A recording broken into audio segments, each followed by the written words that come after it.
PM મોદીને અપશબ્દો કહેનાર બે લોકોની ધરપકડ કરી લેવાઈ છે। બિહારના દરભંગાથી બે લોકોની ધરપકડ કરાઈ છે।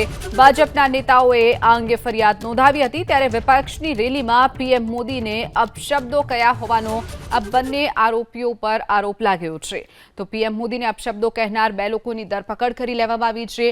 બિહારના દરભંગાથી આ બંને જે વ્યક્તિ છે તેની ધરપકડ કરી લેવાઈ છે। ભાજપના નેતાઓએ ફરિયાદ નોંધાવી હતી, તેના આધારે જ પોલીસે કાર્યવાહી કરી છે।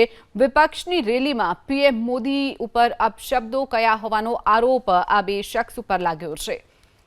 તો હાલ પોલીસે બંનેની ધરપકડ કરી વધુ તપાસ હાથ ધરી છે। તો પીએમ મોદીને અપશબ્દો કહેનાર બે લોકોની ધરપકડ કરી લેવામાં આવી છે। બિહારના દરભંગાથી આ બંને જે વ્યક્તિ છે તેની ધરપકડ કરી લેવાઈ છે। ભાજપના નેતાઓએ ફરિયાદ નોંધાવી હતી, તેના આધારે જ પોલીસે કાર્યવાહી કરી છે। વિપક્ષની રેલીમાં પીએમ મોદી ઉપર અપશબ્દો કયા હોવાનો આરોપ આ બે શખ્સ ઉપર લાગ્યો છે। તો હાલ પોલીસે બંનેની ધરપકડ કરી વધુ તપાસ હાથ ધરી છે।